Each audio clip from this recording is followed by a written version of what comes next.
Well, hello and welcome back, everybody. We have made it to July. That's right, June was a very, very long month for a lot of different reasons. I didn't think we would get through it, but we are here, we have arrived, and it is time to check back in on Disney's latest Star Wars product that they have put out to be consumed by the consumer class, the Acolyte. And of course, the Acolyte is not doing well with the fans or even a lot of the critics who are honest about it, sitting at a 14% audience score on Rotten Tomatoes, not likely to ever go back anytime soon.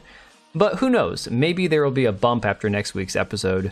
At this point, it's hard to imagine that anything is going to help this show. Again, Disney Star Wars has been in a very unfortunate state ever since Disney acquired Lucasfilm about 10 years ago, and unfortunately under the direction of Kathleen Kennedy, Dave Filoni, even, I would say, Jon Favreau to some extent, things have gone from bad to incredibly worse, just impossibly bad for the last few years here. And of course we have SHILLS and the Access Media over here at Screen Rant trying to say that, you know, essentially what's happening now with Disney Star Wars, with the current products that are being put out for consumption, is akin to the hatred that was, you know, spewed towards the prequel Star Wars trilogy. Now, if you enjoyed the prequels, then congratulations, you're probably still in the minority, but God bless you, you can enjoy the prequels and that's fine. Can I look at them and say that they're better movies than most of what Disney Star Wars has put out, or, you know, the streaming series and all that? To some degree, sure. Do I think any of the prequels were better than Andor? No. Do I think the prequels were better than Mandalorian Season 1 and 2? No.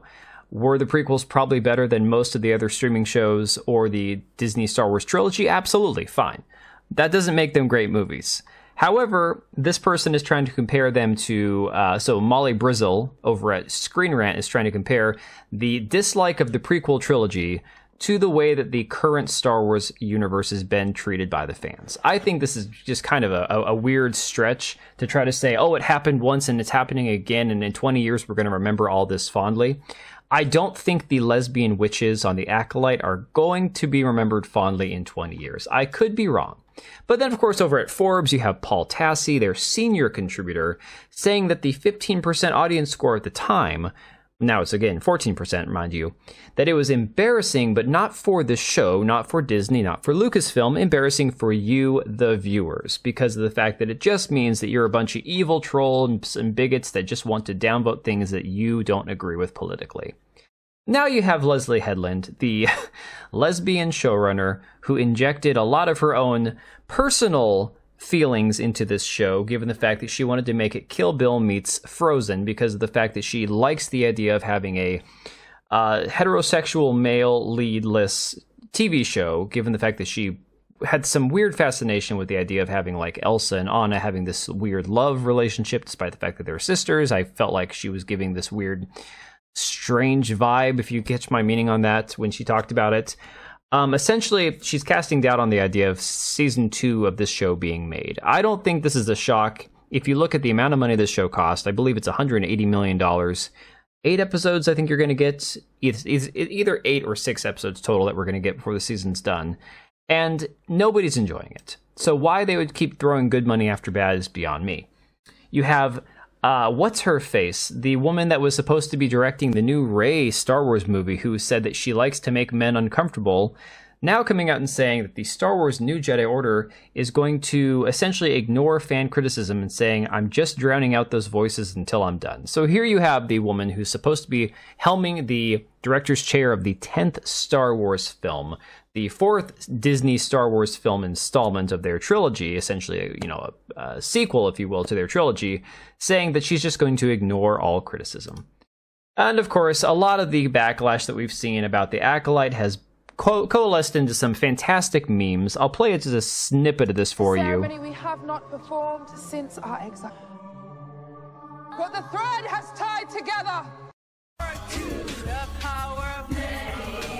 Again, the actress Amanda Stenberg coming out just weeks ago, in fact, it might have been last week, in fact, criticizing her fans and calling them all bigots and racists, doing this very cringe video that she put on Instagram entitled Discourse, where it wasn't quite rap and it wasn't singing, I don't know what you would call it, but basically fan blaming and shaming everyone who doesn't think the show is good, and it's a mashup of that with this horrible song from the show The Acolyte, with all the lesbian witches, the power of one, power of two, power of many.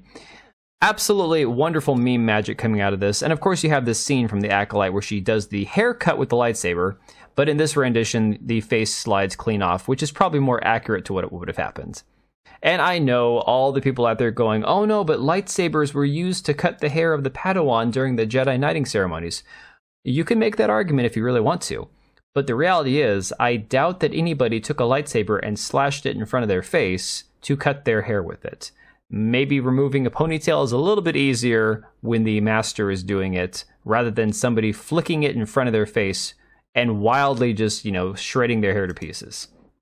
Then you even have Shad Brooks from Shadiversity going through some of the fight scenes. Now, I'm not going to play this whole 6-minute clip here, but there's a few minutes where he points out just how laughably bad this best Star Wars fight scene since Revenge of the Sith is. I mean, that's what people are literally trying to say, is that this is one of the most incredible fight scenes of all time ever to be put, on screen with a Star Wars property attached to it. Again, not aiming for the opponent. Sol doesn't dodge then. That is just Smilo missing on purpose. Aiming for each other's lightsabers low. Aiming... what are they aiming for at all? And there's one other part here that he points out how ridiculous it is. This scene right here between, I believe, Sol and this guy Kamir, or whatever his name is in the show. It's actually really bad. Oh, so Smilo is here. His guard is so low that a hit coming in would just hit him in the head. Okay, he's not trying to guard his head. He's like there, and Sol aims with the lightsaber, and if he was just a little bit closer in, would have sliced Smilo's head right in two. And then there's several scenes where they're double teaming him, Sol and his apprentice, and instead of actually attacking, they kick him. Honest to God. Oh, come off it! Sol is literally holding Smilo's lightsaber at bay. He's like, all right, free shot, open, kill him, Padawan. And she comes in and kicks him. Your lightsaber's right there. Again, go watch his video on it. He does a fantastic job breaking down just how asinine the choreography for this show is. But again, the gaslighting going on, saying best combat scene, best fighting scene in a Star Wars property since Revenge of the Sith. And look, as much as I didn't like the prequels, I can at least admit a lot of the combat was very well done. So now you have Eric Kane, one of the most honest people out there in media, which is saying a lot because most journalists, whether it's games journalism or people who cover Hollywood, the access media covering a lot of these properties, they won't give you their honest opinion about a lot of things. He does a very nice job in this article, basically breaking down how the Acolyte has continued a long, tragic Star Wars tradition of ruining the Jedi. And of course, he starts it off talking about what they did with Galadriel in the Rings of Power, and that's all going to be a whole nother video we're going to have to talk about at some other point about what they've done with her and the premise for Season 2, which is going to be laughably bad. We're going to have a very good time tearing that show apart this year. But he does a fantastic job explaining just how everything that they've done in the show has made them less cool, less believable, less important, and it's sad. This show has done as much damage as they could possibly do to the idea of what the Jedi were supposed to represent in the original story. Now you have reports earlier this month, so back at the beginning of June, talking about how the Acolyte has reached 11.1 million views in 5 days, nearly 3 million short of Ahsoka's debut, which is very important because Ahsoka's debut was less than, I do believe, Season 3 Mandalorian, which was just more than Book of Boba Fett, if I'm not mistaken. Again, it's a lot of numbers to try to keep track of.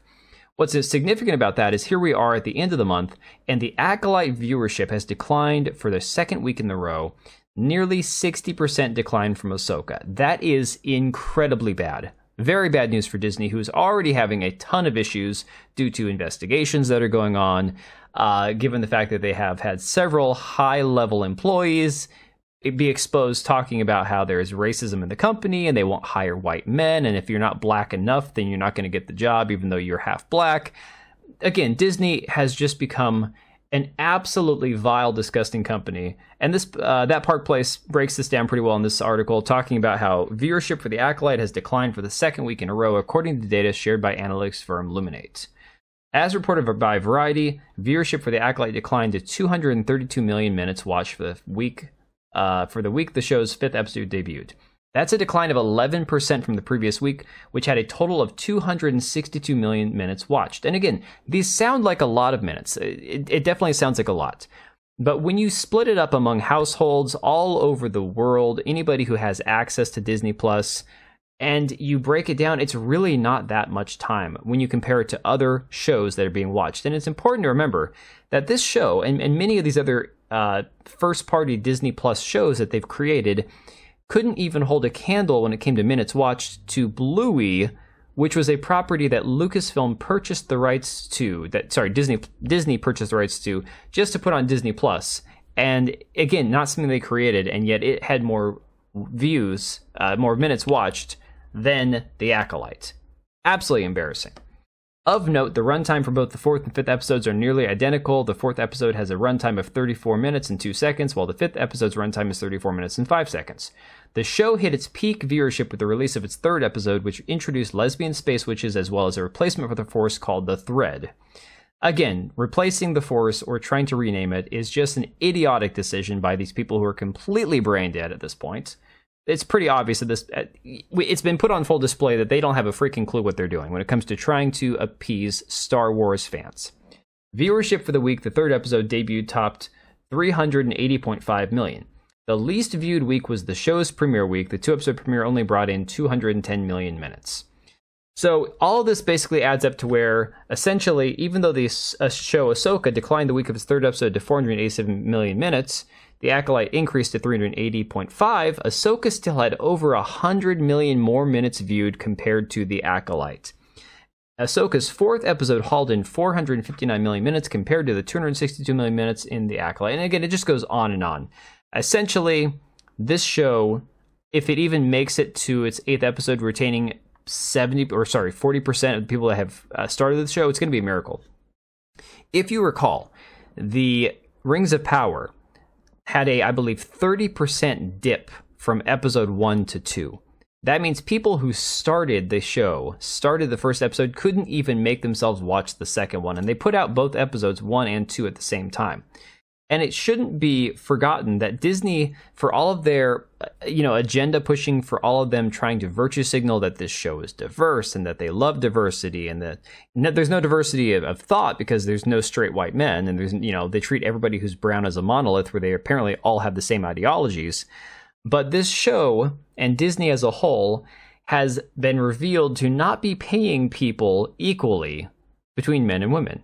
Disney actually was exposed as not paying men and women the same when it came to this show. Absolutely embarrassing for Disney. Again, everything that they have done is pure hypocrisy. They don't care about any diversity of thought, any true diversity. It's just checking boxes, and this show is suffering because of it. There's no actual thought and intelligent creativity put into it. It is just a lot of bad ideas, some crazy ideological beliefs mixed in with the name Star Wars, and the result is that we have a terrible show that nobody's really enjoying. There's a few shills out there trying to claim that it's a great show, but at the end of the day, there won't be a 2nd season. Leslie Headland has no future in Star Wars, and this thing, even if they somehow manage to have a 2nd season, it will be dead on arrival. So we're going to leave it right there, guys. Make sure to check out minimaleffort.shop. We have some of our merchandise available. We also have news as well as all of our videos listed on the website. So it makes it easier to find both my gaming channel and the podcast channel's videos all in one place. That being said, I hope you enjoyed the video. Hope you found it informative. If you did, give us a like and subscribe, and I will catch you later. Alright, and if you made it this far, thank you so much for watching the video. Thank you for being here. I do have 2 channels, Minimal Effort Podcast as well as my gaming channel. I do have a Twitch and Kick for my gaming channel. We do live streams over there occasionally, maybe once a week. And then if you are in the market for a new PC, make sure to check out Meta PCs. Click the link I have down below. Use code TBO at checkout for a special discount. Thanks again for watching, and I'll see you next time.